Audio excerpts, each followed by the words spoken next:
The thing that I hate about like seeing myself nowadays is the gray all over the place. Because when I look in the mirror, I don't know, I still think of myself as 20.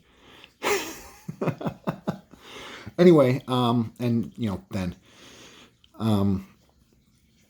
this is my walk away video, or like one of the walk away videos, and in this one I kind of want to talk about how I got to where I am. I was a comic book fan my entire life, as you can probably tell by how fat I am, and a sci-fi fan, a geek, and like a lot of respects. And I started to learn how to read from reading comic books, particularly the X-Men. I go back far enough where I remember when Storm was a leader and she had a mohawk. And like the greatest leader of the X-Men that ever was. And yeah, I'll take the Pepsi challenge with that. If you want to say Cyclops, he was the OG. I can agree with you on that. And then I also grew up in a culture where they say that you shouldn't talk about politics or religion at the dinner table. But it was always kind of, well, if we don't talk about politics or religion, what are we going to argue about? And I grew up in like Chicagoland, and I have very, very liberal friends, and it's not in Chicago, so I know some conservative people too, and they were also friends. And we used to go to this place called Around the Clock. It was a diner, and we'd sit around and we'd have coffee and argue for hours in high school. So argument was always really, really big with all of us. And we could sit down and argue about anything and disagree, and then, still hang out and enjoy each other. And now that's not so much happening anymore. And I started to actually see it with comic books. That's when I first really started to notice it. And, I got to the point where I'm collecting less and less and less, and then I'm not collecting at all. And I'm starting to come back. Christopher Priest is doing a run on Vampirilla that I absolutely love. And there are a few more, like Boom, I think is the name of the publisher, that is actually pretty good. IDW occasionally has something like, Lock and Key, but Lock and Key's kind of old. There's still things out there that I'll pick up from time to time, but it's not like I'm going over to, the store every Wednesday. I'm not, really collecting graphic novels because they save so much more space than... So what I'm doing now is I'm buying old issues on Amazon Prime via Kindle, just partially because of space. I'm about to get married, and there's too many books, too many comics in the house. We have a storage unit that's actually just filled to the brim with old comic books that I probably should get rid of. But those also go back into like the late 80s, early 90s when comics were still pretty good.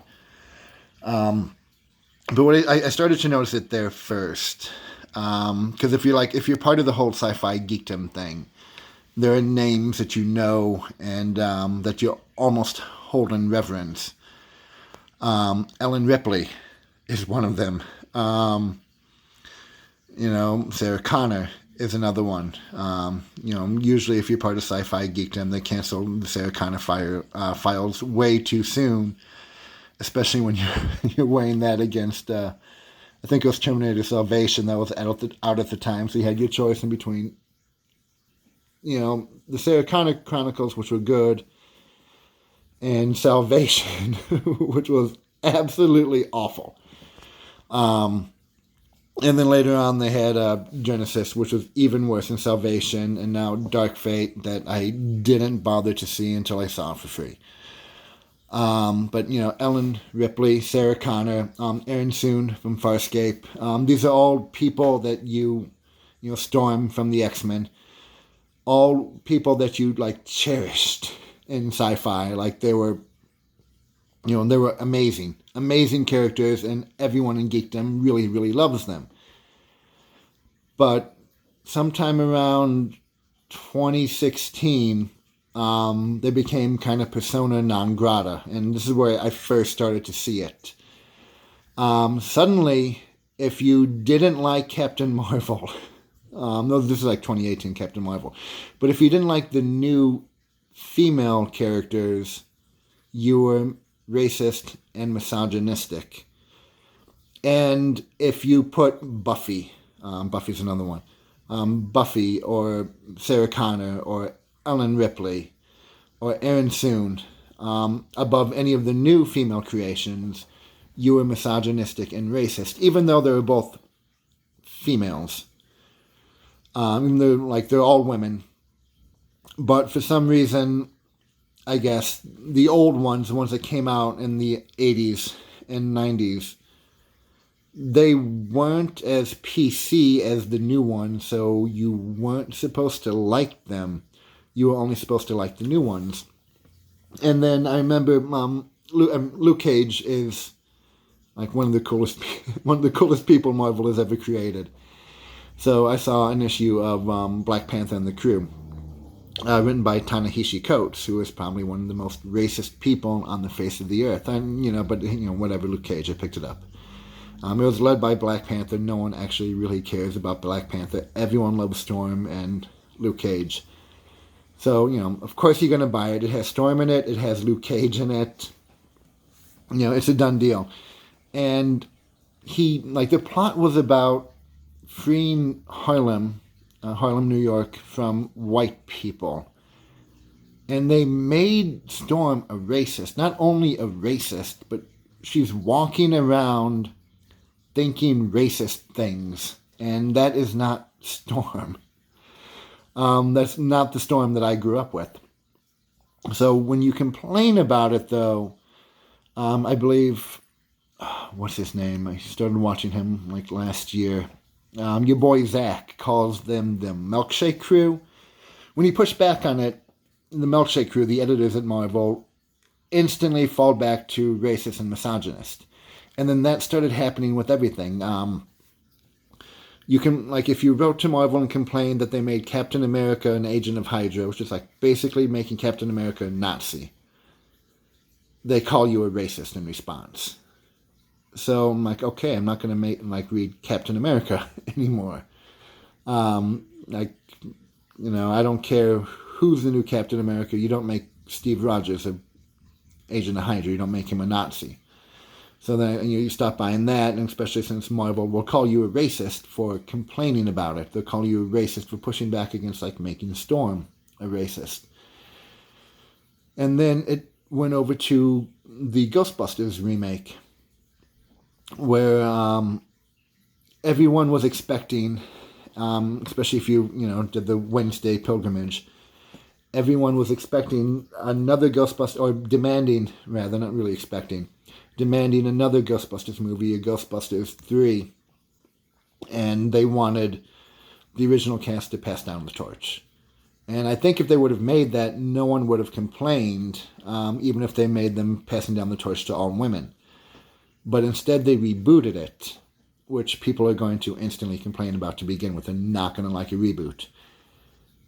And they rebooted it with a director who doesn't know when comedy runs too long. The whole point where they first get Ecto-1, and it's a hearse, and they make a joke about a dead body being inside. A good director would have cut right there. Is there still a body inside? They look at each other, and then cut to the next scene. But instead, I forget what the director's name is. I want to say Kevin Feige, but I know that's not right. He lets it run until the joke is no longer funny. And he lets that happen with just about every joke that was presented in Ghostbusters. So not only was it not the passing down of the torch, not the Ghostbusters 3 that everyone wanted, but it wasn't funny. And people like me will complain about that because that's what geeks do. Especially, it's our fandom. We love it. We devote time and effort into it. We devote money to it. We had the little, little proton packs when we were kids. We're all about Ghostbusters. So, naturally we're going to do what geeks do and complain. And suddenly you're toxic and misogynistic for not liking a reboot. Same thing when Black Panther dropped. Like I remember complaining about that, first of all, because it was Skyfall. It was pretty much Skyfall meets The Phantom Menace. And second, when they introduced Panther into Winter Soldier, and like this is the reason why Panther's a boring character, they introduced him as someone like filled with rage that was out to kill the man who killed his dad. And that's not Black Panther. Black Panther is the smartest guy in the room. That's always 2 steps ahead of everyone and very calm. So, Winter Soldier was or was it Winter? Yeah, well, anyways, it was a great movie. And no, it wasn't Winter Soldier, Civil War. It was a good movie. It was a really good movie. It was better than Endgame. And not as good as Winter Soldier, but better than Endgame. But it was a really poor depiction of Black Panther. So I'm already going into the movie with kind of like, I'm not sure I like the way that they're depicting him. And then it turns into Skyfall meets Phantom Menace. And I'm like, yeah, I liked it better when they called it Skyfall. And like that was actually the only Daniel Craig Bond movie that I actually enjoyed. Because Daniel Craig is the only person on Earth that's being James Bond that doesn't want to be James Bond. Or looks like he doesn't want to be James Bond. But I liked it better when they called it Skyfall. Instantly, again, the attack of racism for not liking it. And for not thinking, in this case, for not thinking it was the greatest movie ever made. I started to see this a lot just in the sci-fi geek world. And then when it came over to like the political world, I'm not a fan of violence. That's partially true. I love sci-fi, so I'm not a fan of real life violence. Like if you want to make a really violent movie, I'm going to see it. And I'm going to enjoy it and I'm going to think it's fun. But if you are going to attack someone in the streets, I am not going to be supportive of that. I'm going to think that's assault, and I'm going to think it's a crime, and I'm going to think that you should go to jail for it. And I started watching things about Berkeley. And I saw like the Bike Lock Basher. I saw this Bernie Sanders supporter that was beaten up for carrying the American flag. And so I started to push, and then, there's other instances too. I think there was this kid that was handing out water to both sides of a protest. He got beaten up for it.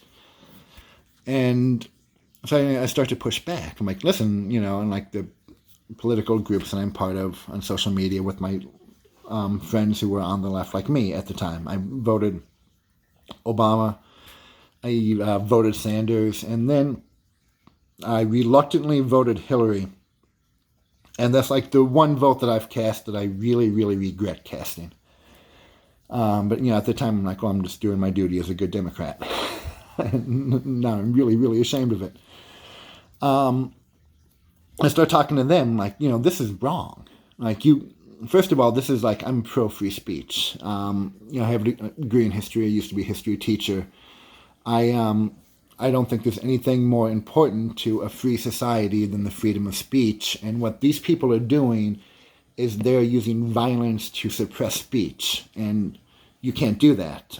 And they attacked a guy waving the American flag. I'm like, you don't win elections by attacking people for waving the American flag when you live in America. That's just insane to me. So, I started pushing back, on social media and with friends against that. And same thing happened with comic books. Racist, misogynist, Nazi, white supremacist. And I'm like, whoa, I'm not saying that I'm against the Democratic Party, and I'm not saying I support, who's that blonde-haired guy? Milo. I'm not saying that I support Milo Yiannopoulos. Yeah. I'm not saying that I support him. I'm just saying that you don't attack people. You don't pull fire alarms to prevent people from speaking. That is the use of violence to suppress speech. If you don't like it, you debate it. You protest it, but you don't violently protest it. And suddenly I'm losing friends and getting the label of racist and conservative for acting negatively towards people beating each other in the streets. And then, like, the violence is going on. I follow, like, Antifa violence now all the time ever since I first started, like, saw it in, like, a Berkeley protest on the news. And then you have to really dig for it on the news, too, which is another thing.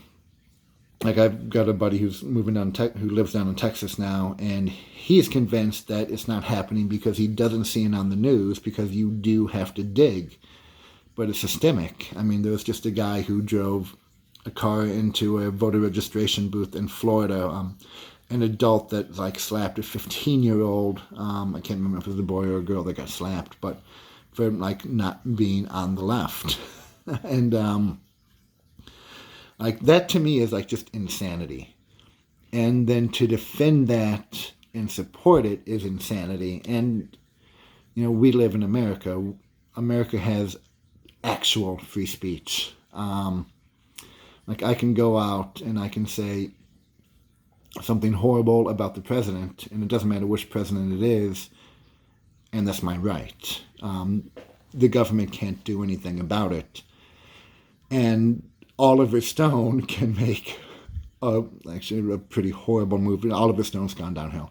But he can make a horrible movie criticizing George W. Bush while George W. Bush is in office, and that's protected.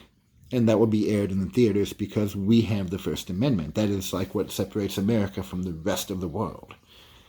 And I guess it wasn't that bad. Like, compared to World Trade Center, it wasn't that bad, but it was still, you know, not Oliver Stone.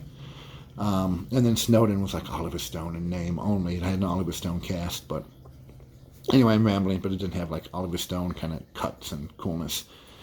But anyways, yeah, Oliver Stone can release a movie critical of George W. Bush while George W. Bush is in office. That is free speech. That's what makes America great. And you don't censor it. You don't try to stop that, because without that, you can't release JFK calling into question the assassination. The official government calling the Warren Report, the official government version of the assassination. Believe it or don't believe it.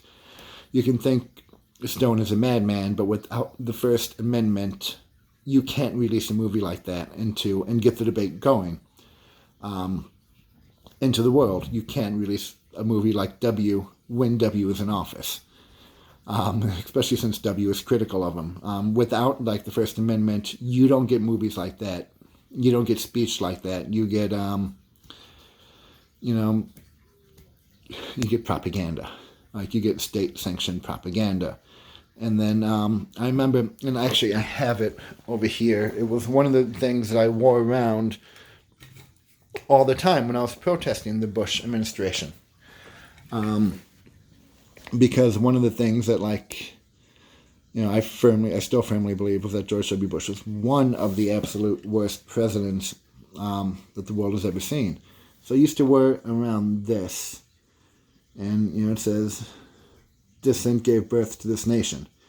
And I wore it all through the Bush administration. And I was, you know, a firm believer in that statement.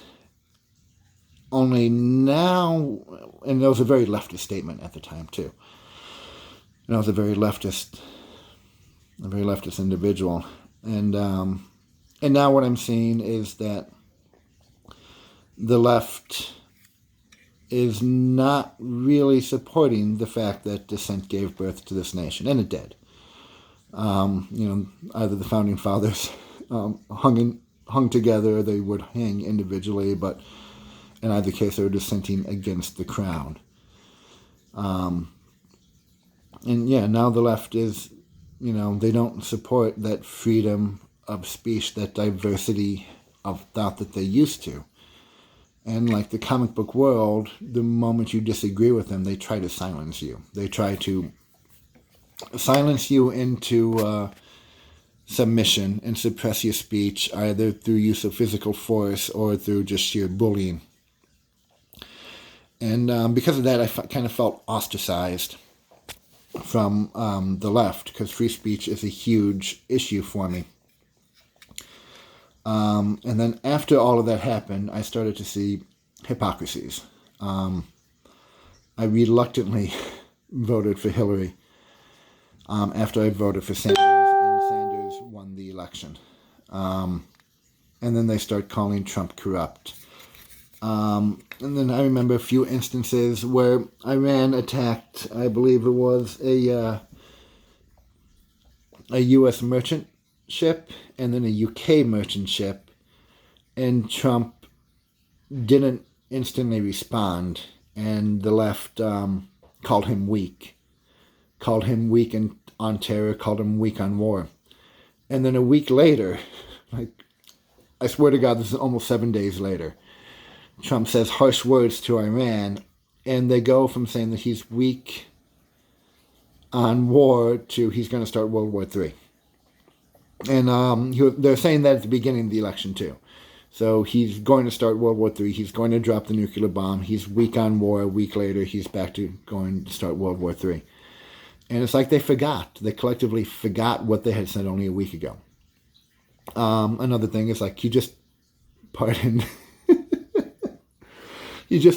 Rod Blagojevich. And like, I'm from Chicago, and like, this is hysterical to me because he's one of our many governors that have gone to jail. But for 8 years, I remember Democrats, people on the left, saying that Rod the Bod had too harsh of a sentence and needed to be pardoned because, he was a Democrat. He was a Democrat, and the only reason why he got such a harsh sentence was because he was on the left and was a Republican, like the governor that went to jail before him. He would have gotten a lighter sentence, like the governor that went to jail before him. And for 8 freaking years, I'm hearing how his sentence was too harsh, he needs to be pardoned. And then Trump pardons him, and suddenly the left is against it. And, like, mind you, yesterday, they were still mentioning how, like, he needed to be pardoned because everything was too harsh on him. And, there are other examples, too. Nike is a great one. I'm against sweatshops. I'm against child labor. I am for unions. I am for OSHA. I am for EPA regulations.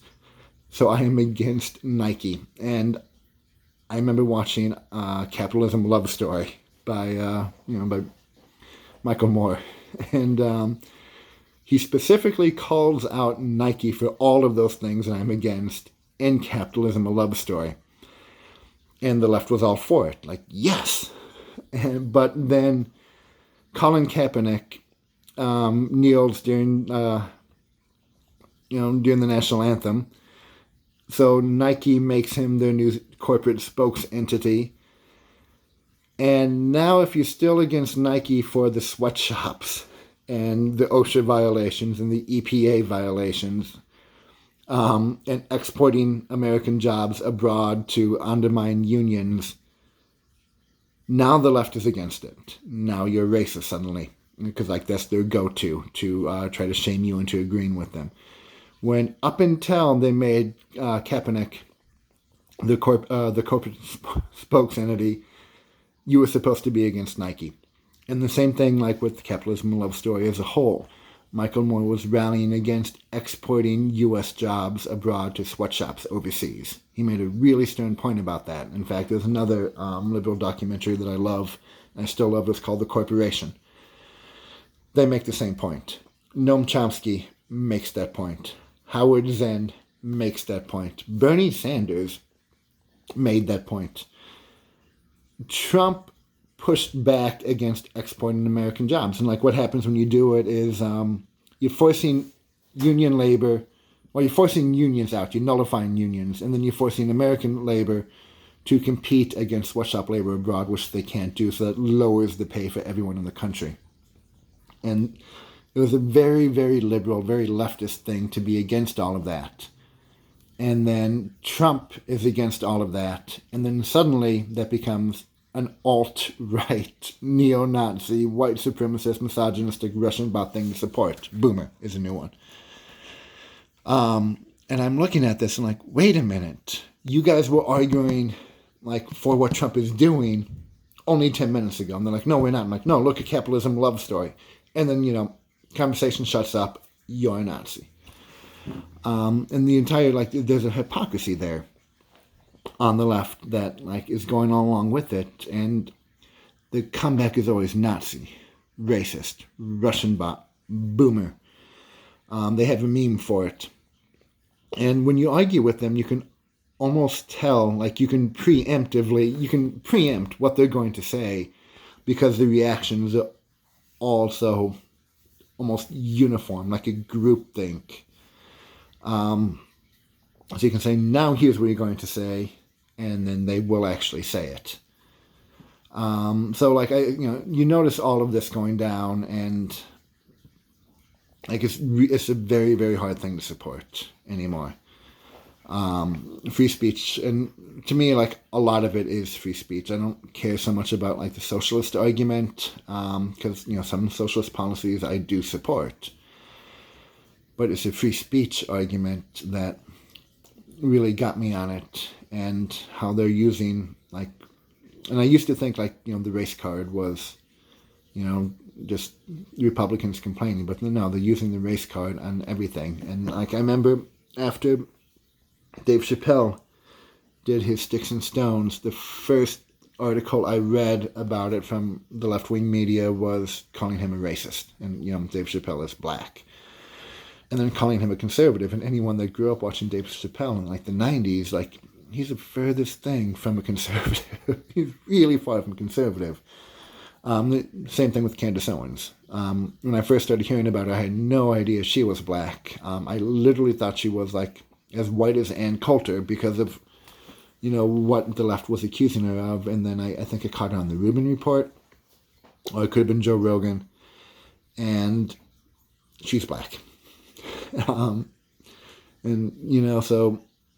I think the same thing happened to Larry Elder too, who again really wasn't sure who he was. Thought he was a white guy because of how the left was going after him, and then he's black too.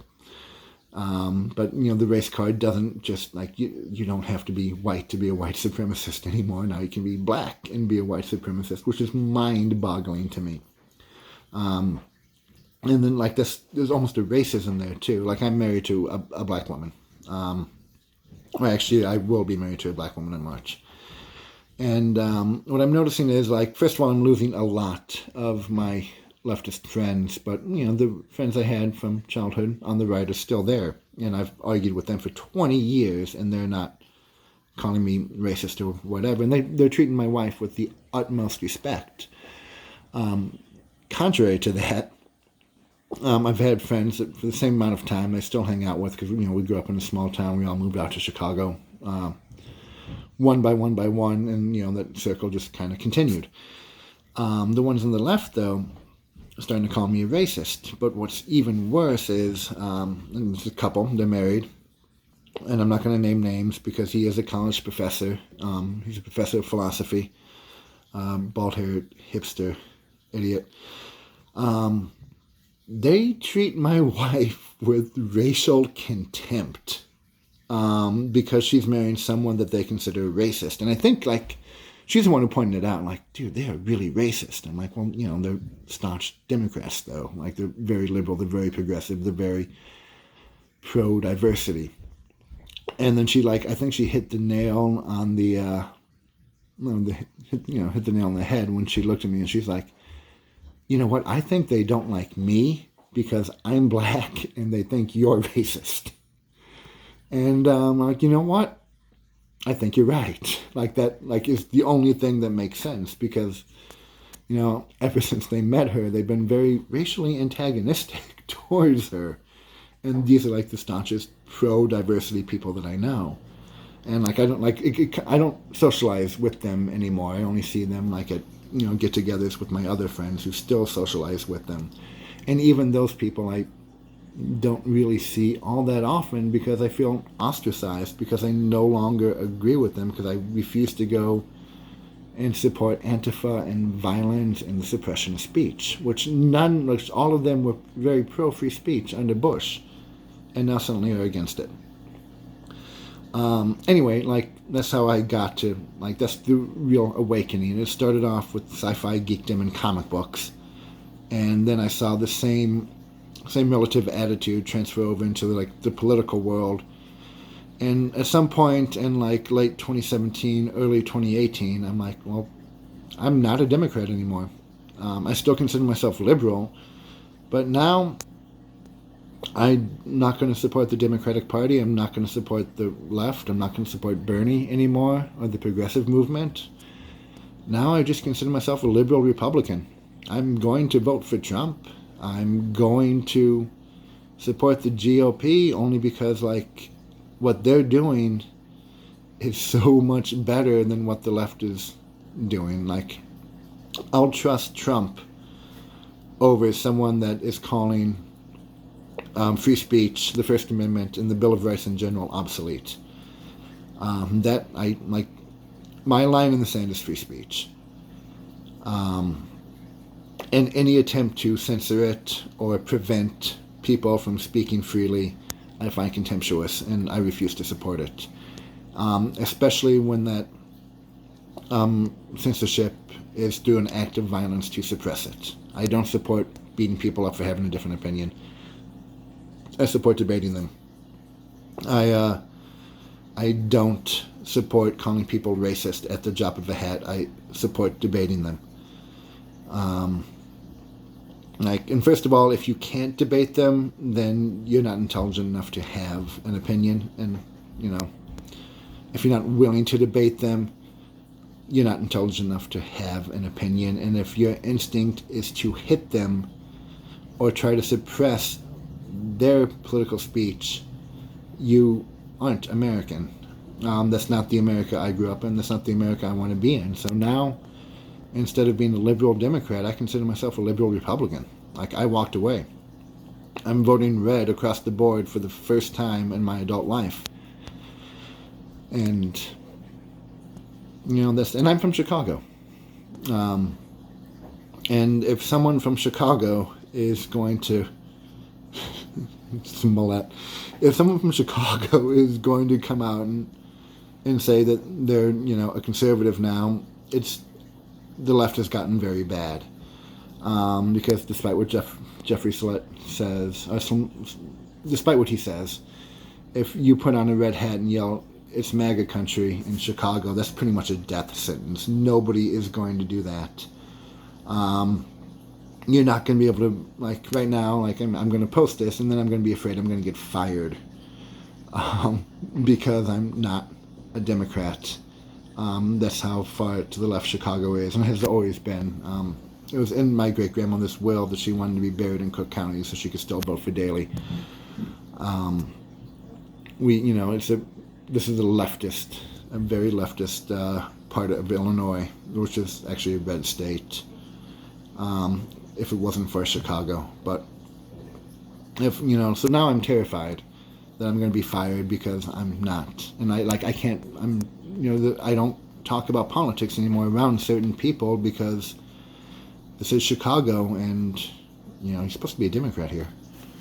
So, just as it is. And one more time, I want to show you the pin that I proudly wore through the Bush administration when I was protesting the war in Iraq and the war in Afghanistan, and when I was protesting Bush as a whole for his, he canceled Odyssey, for his censorship on free speech, for his outing a U.S. spy, Valerie Plame. I wore this with pride when I was seriously involved in the protest against the Republican president. And at the time that I was wearing this, I swore to God I would never be a Republican. And now I'm voting Republican.